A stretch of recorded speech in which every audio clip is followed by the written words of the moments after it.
A little while ago,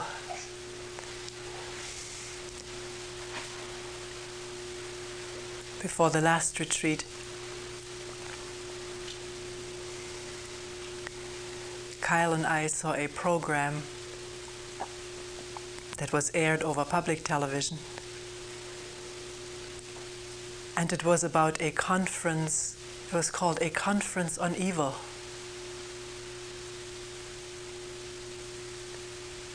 That conference took place at a location in Texas. And there were several speakers who, it seemed, their whole speech in full was taped.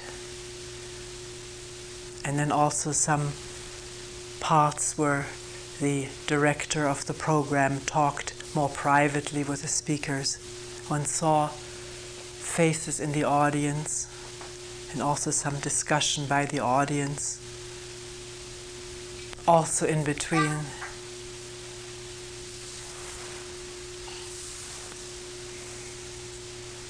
some very lovely shots of fall scenery, of sumac turning red, and some clear water with fish.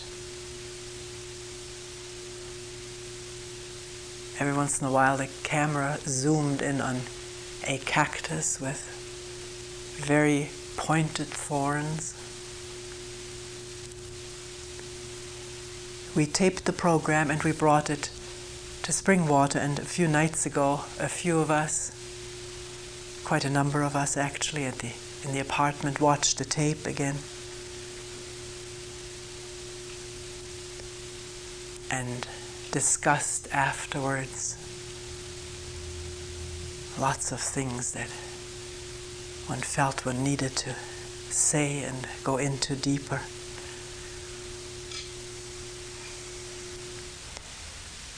Maybe some of you have seen that program,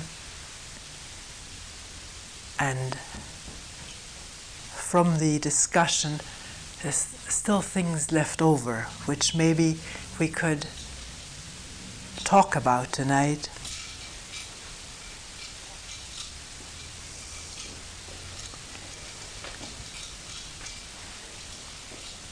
First, when I heard the title, Kyle usually checks out programs that we might be interested in. He suggested this one. There was a real ambivalence whether one was to spend an hour and a half watching a program on evil. But it was clear we were going to see that program.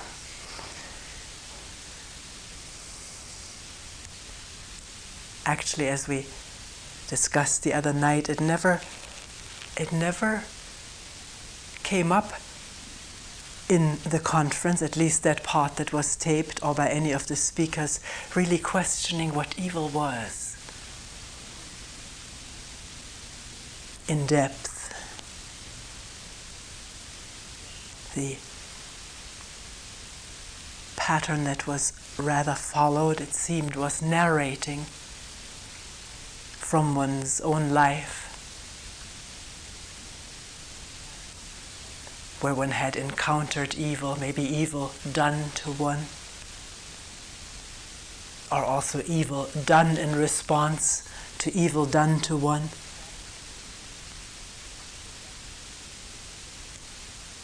But always assuming, as it were, it was clear that what was obviously evil was evil.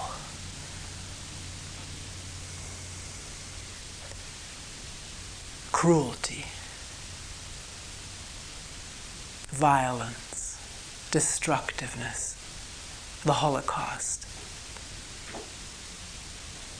war, slavery, prejudice, and so forth. Many times just referred to as something being out there in the world, in society. but in some cases, for some of the speakers, also looking within.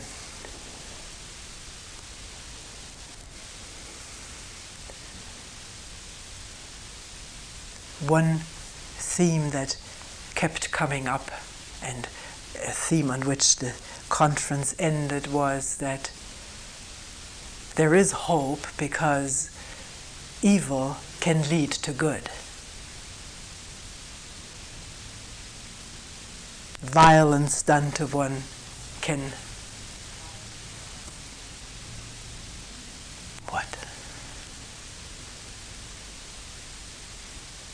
first speaker, a woman, talked about having been raped at the age of 7, mentioning to her family who the rapist was, a person known to the family, and that person being apprehended and later, as it was rumored, kicked to death. And for the 7-year-old, that meant I caused this person to die. She said she didn't talk for 5 years, and during that time read voraciously all the literature that she could get a hold of in her black school and also from the white library. And when she talked again after 5 years, as she put it, she had something to say. The implication being the wealth of inspiration, ideas,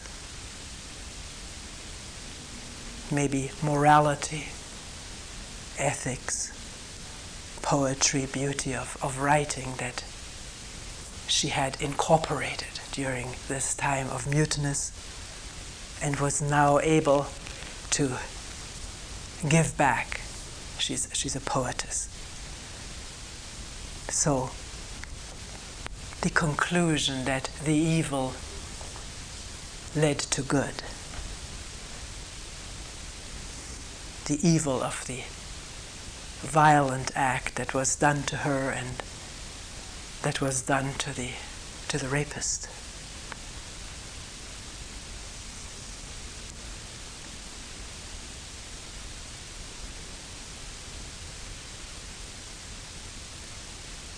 We will look at that maybe later, at this question, whether evil does or can in fact lead to good. Whether this is so, whether this is a truth, or whether we just think it does. And what the effect of that way of thinking may be on the perpetuation of evil. Maybe we'll come back to that later.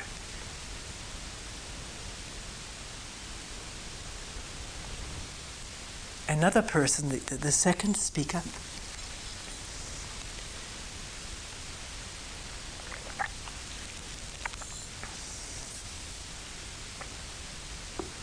a Jewish man who recalled his childhood,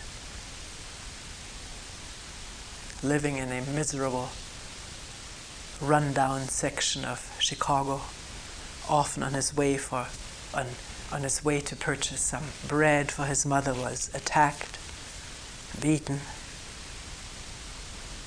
until his uncle taught him to fight back, and worshipping that fighting uncle and becoming very good at fighting and no longer being molested on his way back and forth to the store because of his prowess, ability to defend himself and to attack. And then reporting about his wartime experience, the last Second World War.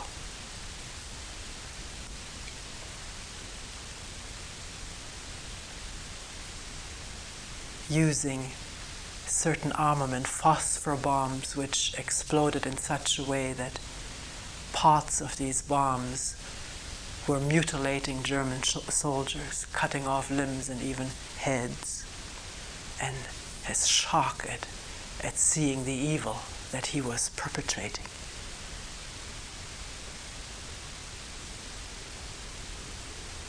And yet this conflict that he was presenting there in his talk, which was unresolved as far as he was concerned, the conflict of, if we had not done this, perpetrated this kind of evil, destructiveness, violence, we would not have stopped Hitler. So this evil had to take place to stop worse evil.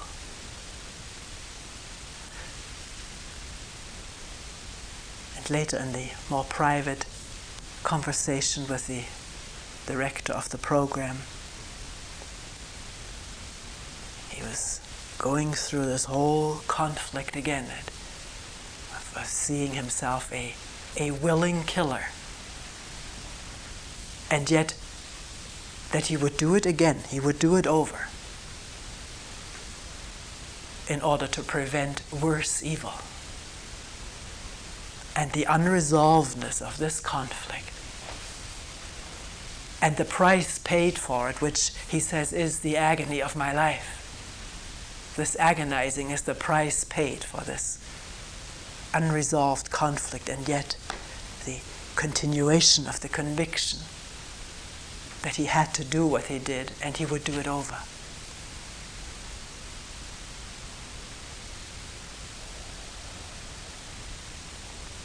This touches on an immense problem that comes up all the time. Maybe not so much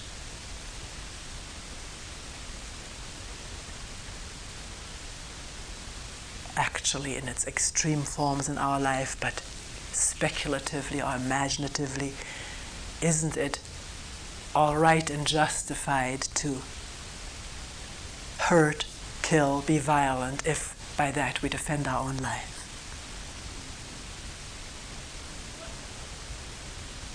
Or the life of my country, my group, my family, my loved ones? Is violence, killing, justified in order to protect from being violence done to, having violence done to oneself?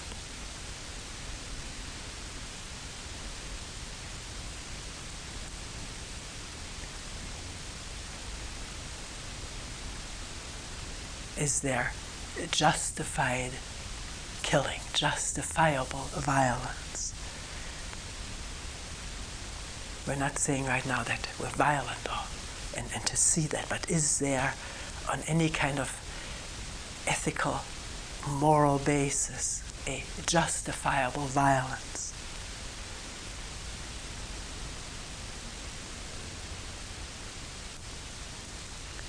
I remember as a child growing up in Germany during Hitler times, we sang all kinds of patriotic songs, some of them having, in school we did that, we had to do it, some of them having very moving words and melodies. And one came to mind just the other day after having watched that program, and I could feel, in remembering this thing, the hymn-like quality of that melody and the immediate impact on the physical organism, just remembering the hymn-like quality of that melody and the words. I tried to remember the words, and they were all there. It was amazing. I'll try to translate them right now. It was a very interesting song that we used to sing frequently. It was not a song, I believe, that was made especially for The Third Reich, I think it was much older. It's timeless in its spirit. And it says, we step before you, O God, to pray. Before God, the Just One, who keeps an honest court, an honest, wise court. He does not let the weak ones be downtrodden by the strong ones. His name should be praised. During the battle, God stood at our side. He wanted that right to be victorious, that the right should win. And with that, the battle had hardly begun. It was already won. God was with us, and the victory was yours. Yours with capital Y. And then another praise and hoping that God may continue like that on our side so that justice and right may win or be victorious forever.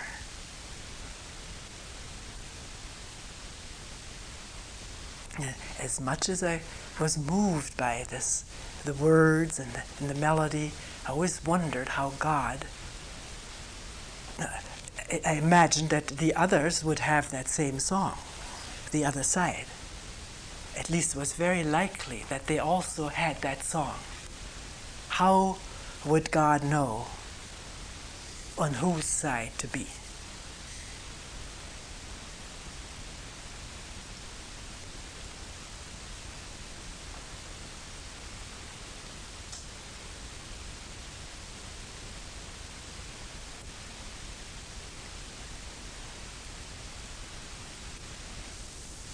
So, our second question is there any violence that is justifiable? I don't mean explainable or understandable, but justifiable, right.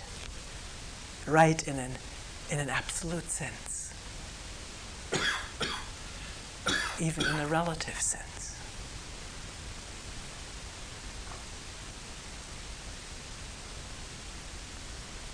It's often said, how would we have stopped Hitler if we hadn't bombed and been victorious and beaten the Germans?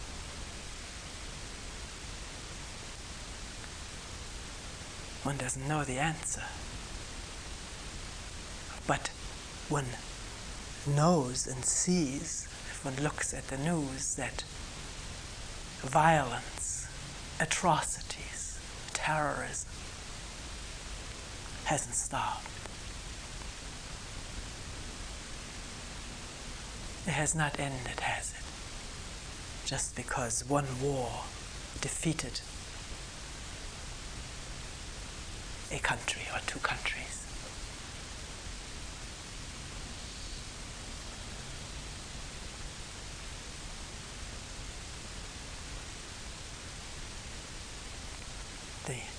The third, another speaker was a professor whose special field of research is the Holocaust. He has examined probably every document available. Find out more how this whole thing came into being, developed, was possible, who cooperated and in what way, who made the decision and so forth. The rationality of it all that he was stressing. Not an emotional outpouring, but a rational carrying out of orders conceived in someone's mind.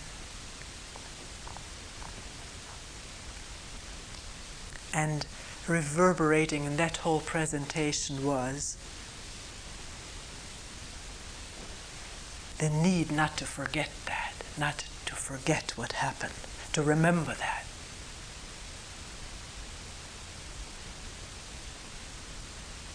Also, at one point when someone asked about whether there could be forgiveness between victimizer and victim,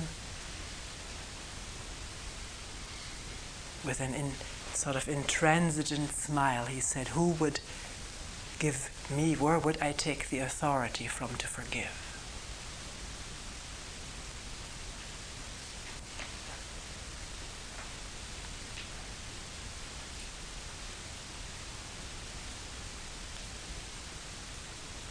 And this thing, we talked about it quite a bit afterwards, this notion that was impressed upon people and is still being impressed upon people, not to forget, to remember what happened. Not just in the Holocaust, and I've seen documented scenes in Russia where there are tremendous war memorials where people file through by the hundreds of thousands, millions every year, remembering the inhumanity, atrocities of the war that was perpetrated upon the Russians by the Germans, and keeping that alive. The reason given, the surface reason given, so that this will never happen again, to keep remembering, so it will not happen to us again. And we're questioning that. Whether remembering the violence and destruction, killing, whatever, done in the past, whether remembering that prevents it from continuing. It obviously doesn't. Violence is continuing, isn't it?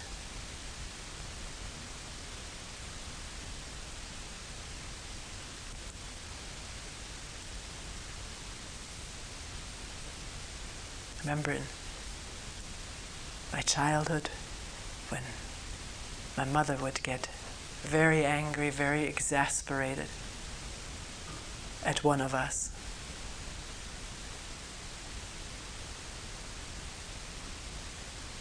She would say, "I will never forget that. I will remember that." And this used to be just about the worst that could happen.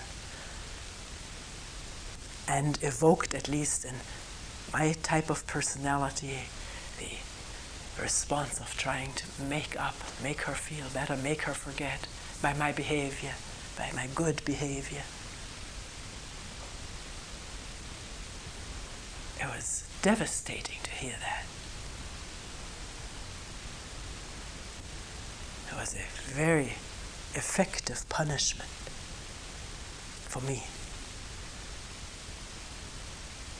Feeling guilty, and out of that guilt, trying to do acts of reconciliation, or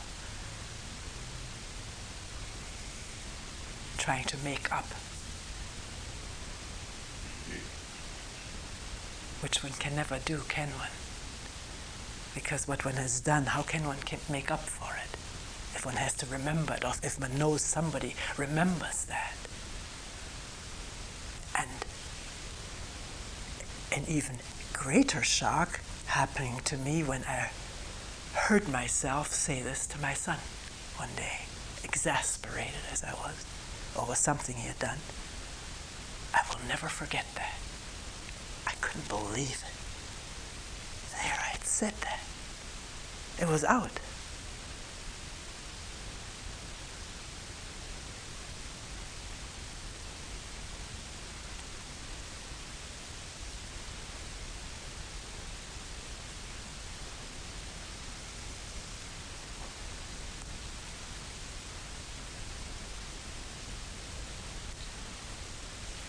starting with this last thing, does it mean one must not question what happened and take the Holocaust just as one example of this human dis-ease?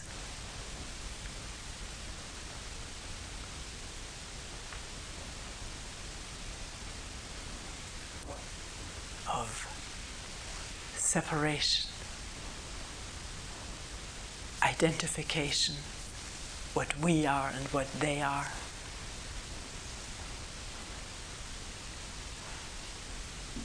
I think it's very, very helpful to understand what happened, but not as some event outside of oneself.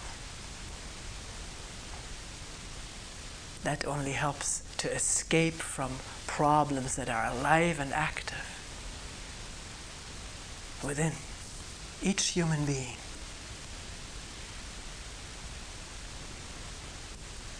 So in studying and finding out what is possible in the human mind and body in terms of perversion, twisted seeing, twisted perception and reasoning and action, distorted perception.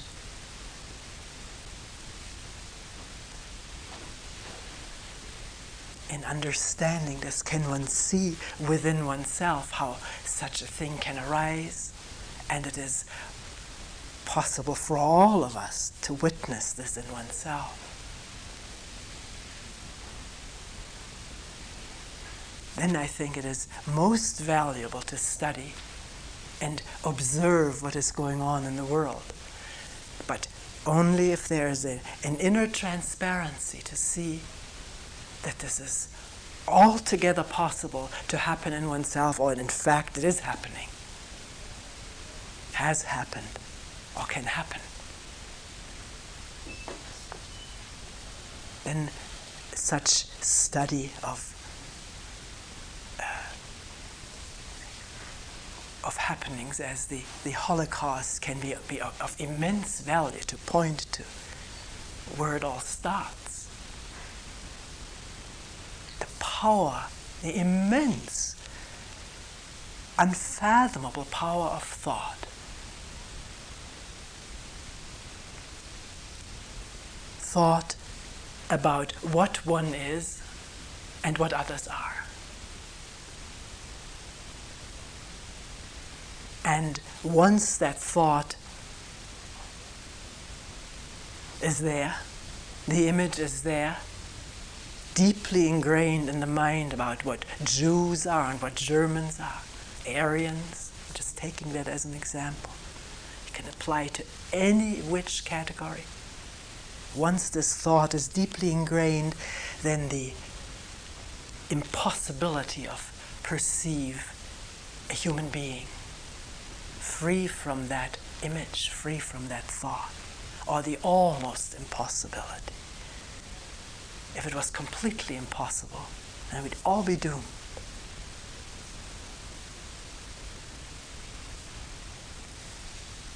So, can one observe image, self-image and other image?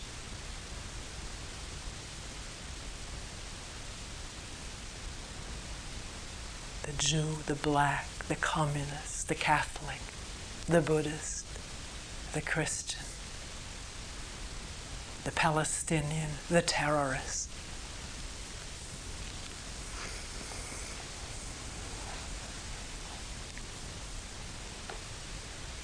And in that observing of image, put it aside, be free of it, break through that, so one can see human beings as oneself in action, overpowered by thought and image most of the time, in our closest relationship.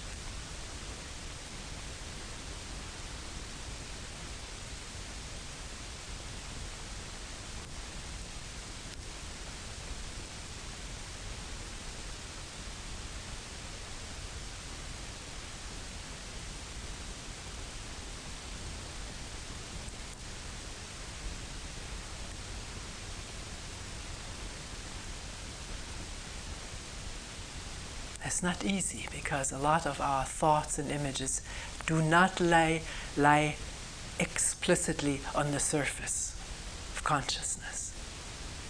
They're sort of woven into the fabric of our thinking and perceiving, so much taken for granted. It's been a lot of evidence recently during the campaign of Jesse Jackson. Amazing for how long it was possible for reporters, liberal reporters or objective reporters, interested reporters, to keep asking, what does Jesse Jackson want? That wasn't asked of any other candidate or about any other candidate.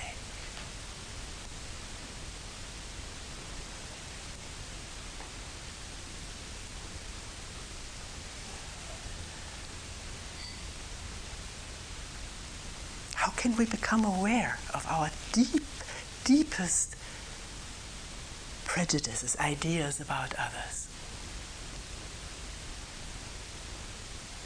I think we can if we question everything we think and how we think about other people, particularly at a time when we feel confused or angry or irritated or frustrated. To question, meaning to stop and allow the mud pod to plop and open up. The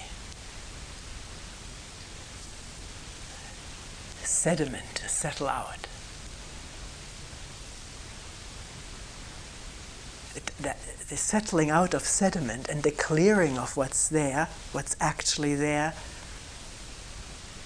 doesn't happen if we immediately have an answer of saying, I'm not prejudiced.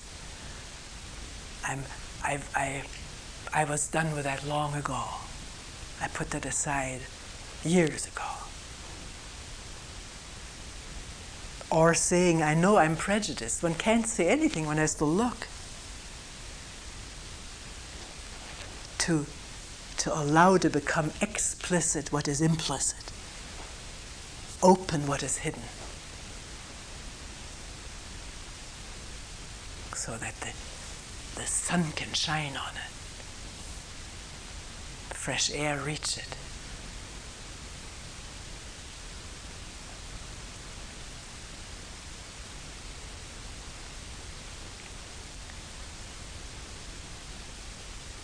So the moment we get agitated or excited over something somebody else is doing or some event that is happening in another country,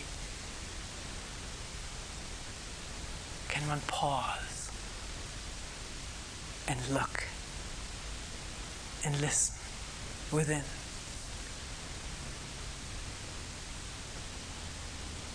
And leave that all open, leave that all hanging in there, and observe oneself from moment to moment as one reacts, responds with exasperation or anger or fury.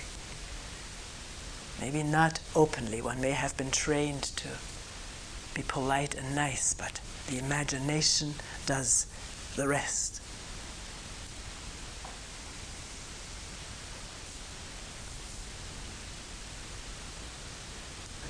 Sometimes people ask me, why do I have such violent dreams? Dreams of violence. It's not why, but to look at, to take all of these hints.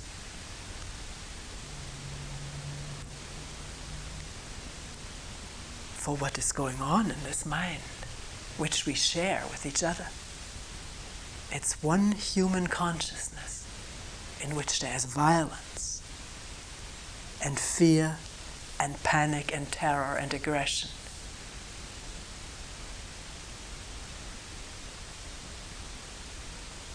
With flare-ups in this place or in that place at certain times, but it's the same consciousness that we all share, in which we're all dunked, unless we see and are free of it in that seeing. Are really free of it.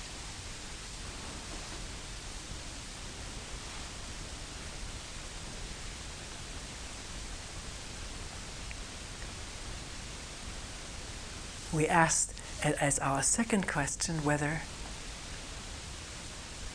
there was ever any justifiable violence or killing.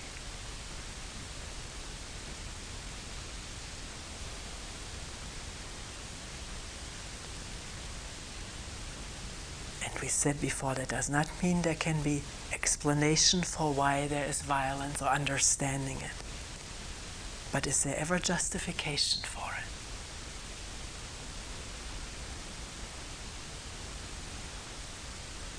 Is there justification for putting someone into the electric chair?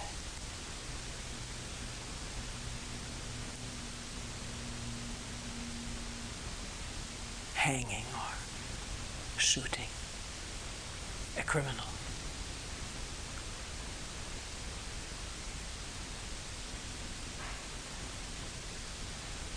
I was interested recently seeing a program in which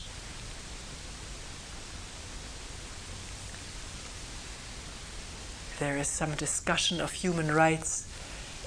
Americans have always insisted that the human rights issue be brought up with the Russians, that we not let them get away with it, that we are sort of the guardians and proponents and whatever of human rights, and we have to watch or see to it that they become established in other countries.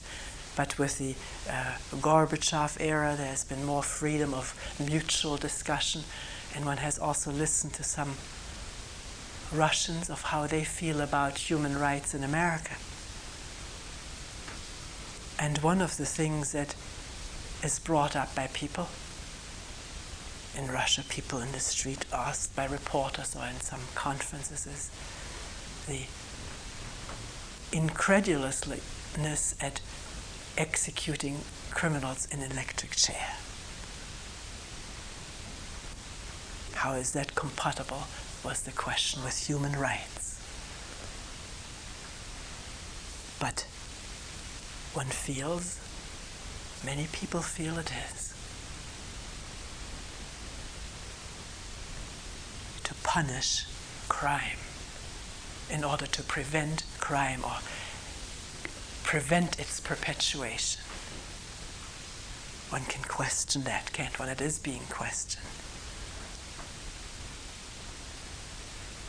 Because it seems so clear that if we can justify one killing, one act of violence, we have to justify them all. Because on whose side is God?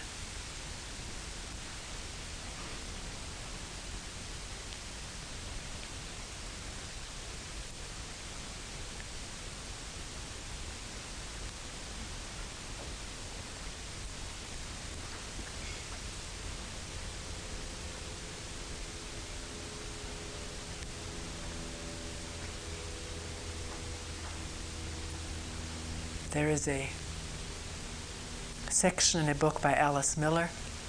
I think I read it many, many years ago.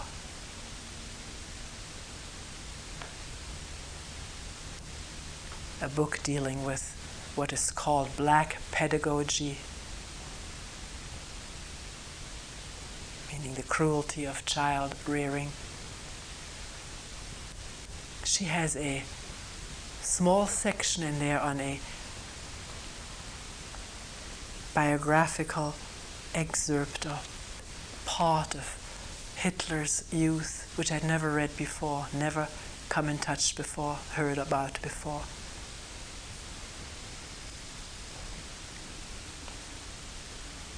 If one reads how that child was treated and the utter insecurity and confusion in that family about illegitimacy of the child. There was even a Jewish ancestor in that family, to the shame of the family, who wanted to hide that. And the anger over it, and all of that piling onto this child. He was almost beaten to death by his father twice and ran away from home, but was caught again and brought back.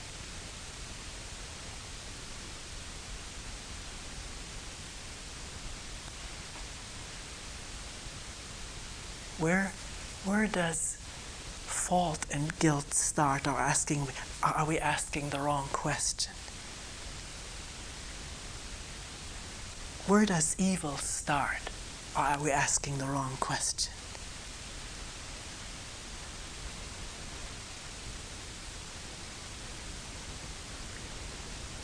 I haven't even used the word evil. I don't like that word. I don't think in those terms. I think we have to understand why we act the way we do at the moment that we act. At the moment that we talk, think, act, behave, emote. To see and understand so clearly at that moment that we see and understand clearly what moves human beings the world over, throughout all times.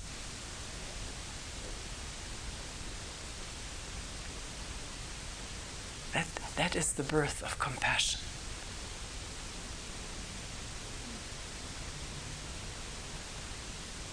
Which doesn't know evil.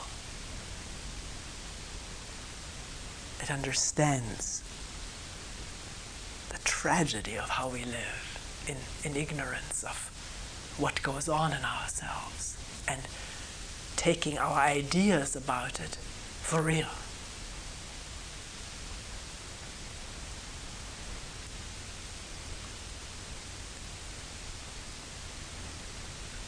Person years ago at a retreat, I was at the camp, told me that while sitting, suddenly a past event, she said, it occurred 5 years ago, in which somebody had done grave injustice to her. And that event reoccurred in her mind,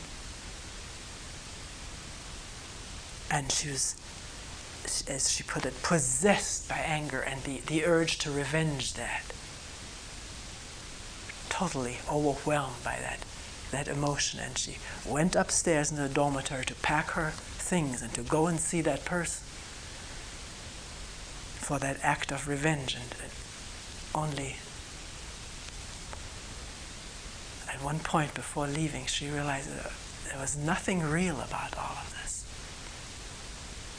except the emotion that was very palpable throughout her body, the adrenaline and all the muscles and glands working.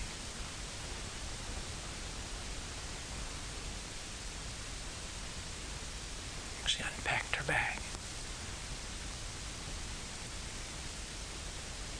A little bit wiser about the power of our memory and how we can take it for real in projecting it and then thinking this is actually what somebody is like or what I'm like, because I think this is what I'm like, or he is or she is like.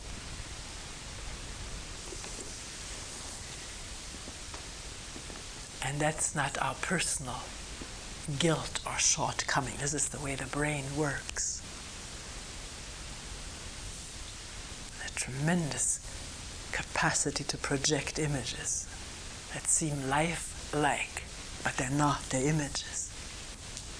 Remembrances or fantasy about a person of another race, of another nationality or religion. Or what he did to me a year ago or she didn't do for me yesterday. The strength of that memory that says, I'm not going to forget.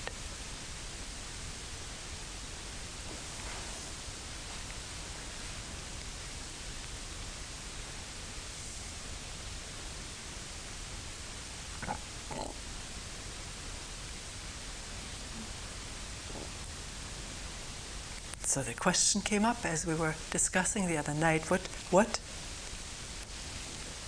would one do then if one will not meet violence with violence?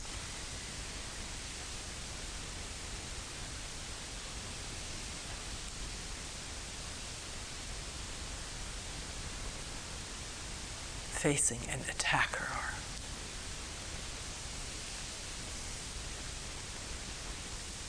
knowing one's city is being invaded.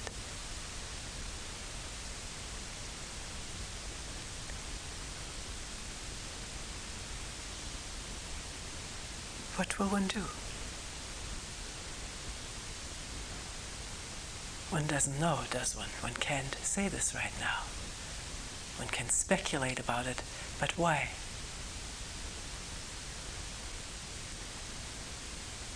There are all kinds of ideas. If I don't defend myself, I will be killed.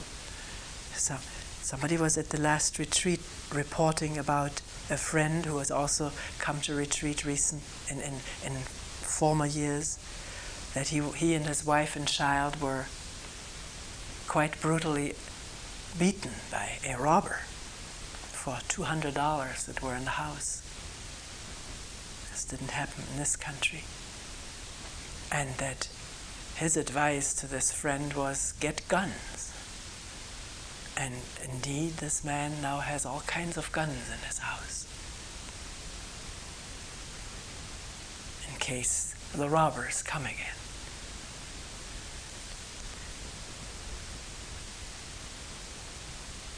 A gun in a house must send forth its own vibrations, mustn't it?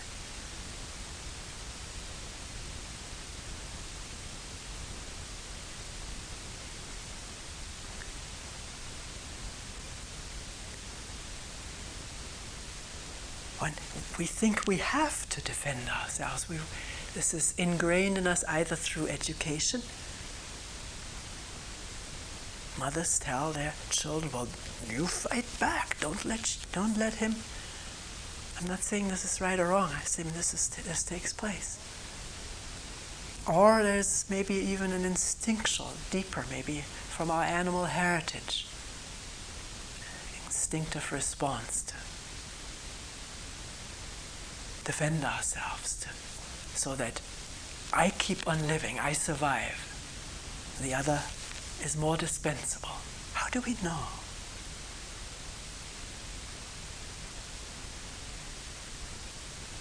Or do we have to continue thinking this way, or can we question that and not know the answer?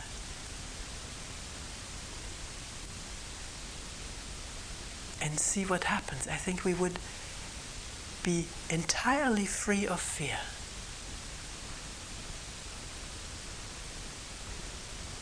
We don't have to survive. We won't survive anyways. We'll all die. There's beauty in that. Isn't there a lightness in that?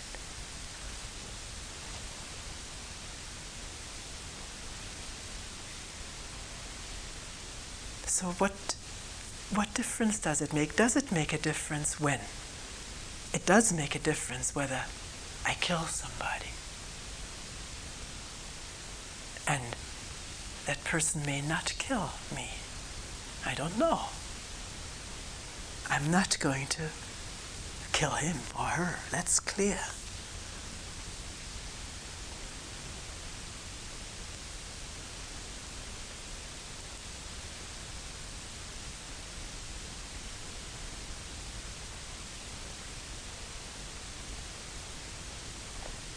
And coming back to that first question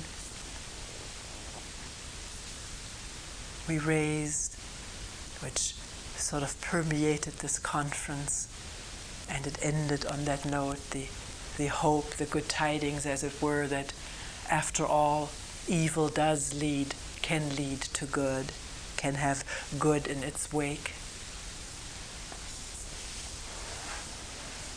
That almost would amount to, wouldn't it, worshipping evil? Or giving it its necessary place, if that's where good comes from?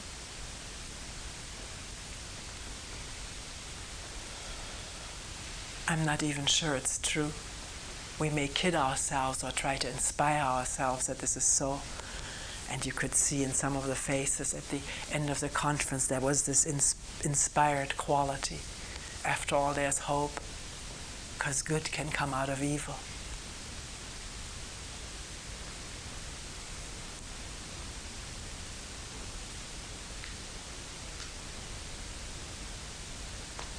What is goodness? What is goodness?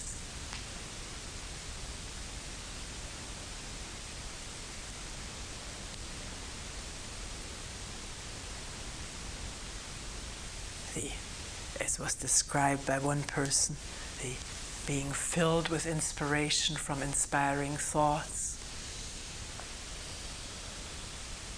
ideas, poetry. Is that goodness?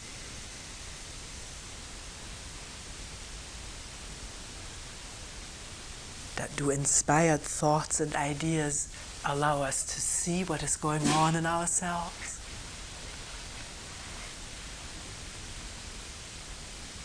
Or is it sort of living in a high, in a temporary high?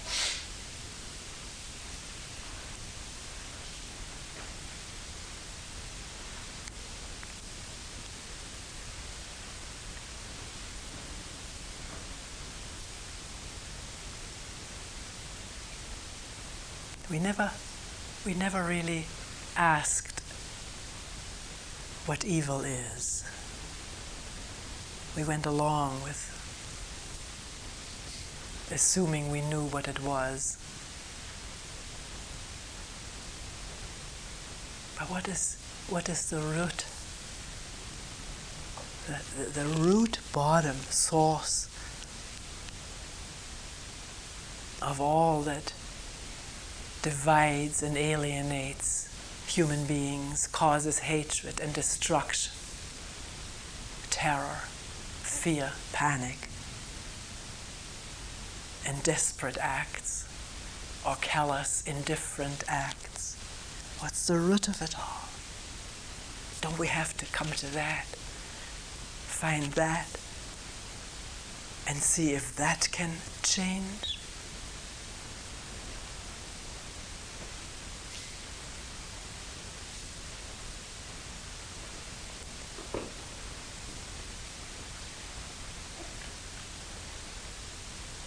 People who came to the conference said they would like to see some evil in themselves. One can say that the root of this is that. One can give words and explanations. But to really be in touch with that, with this deeply anchored conviction, belief, that we're separate individuals, separate identities, separate entities, apart from all having different bodies, physiques, and somewhat different history, somewhat different experiences. But this deep-set attachment to our separate identity,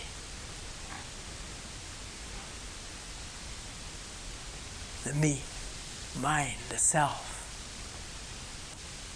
the clutching of that, the wanting that to continue, to survive, to live on, to be protected, to be aggrandized, to be somebody. Right now, in our moment-to-moment relationship, I have to be somebody in your eyes. Why? With that, violence comes into being. This is not said in any condemnatory way. It is so, one can see it.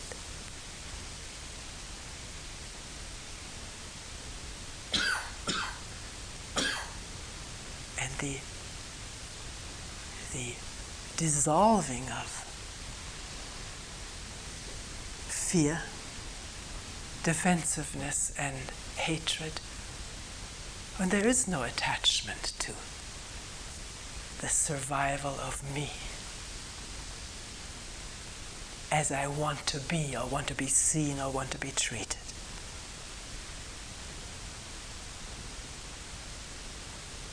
Freedom from this attachment, from this conviction of being separate from all mankind, which we're not.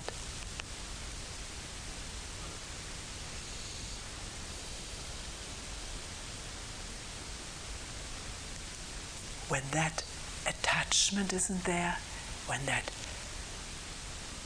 conviction isn't firmly lodged in the mind, when there's a freedom from that even just for a moment, then there is no connection with evil, with violence, with fear.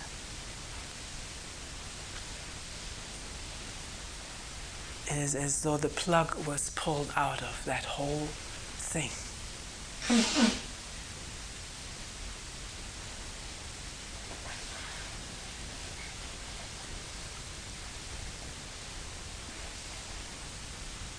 Then one doesn't need to remember anything. Everything is there.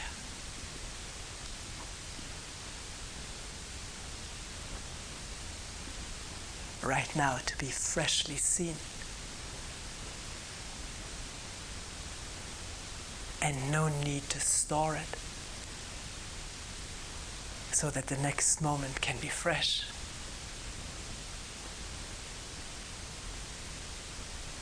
And without hatred, is that possible? We don't know. We have to see.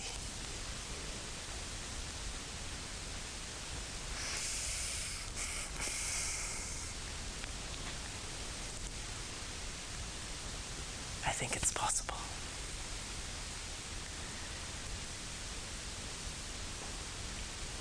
But it's for each one of us to see.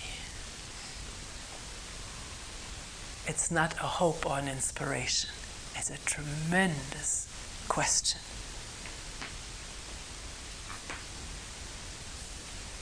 Not whether evil can lead to good, but whether evil can end, cease in the human mind.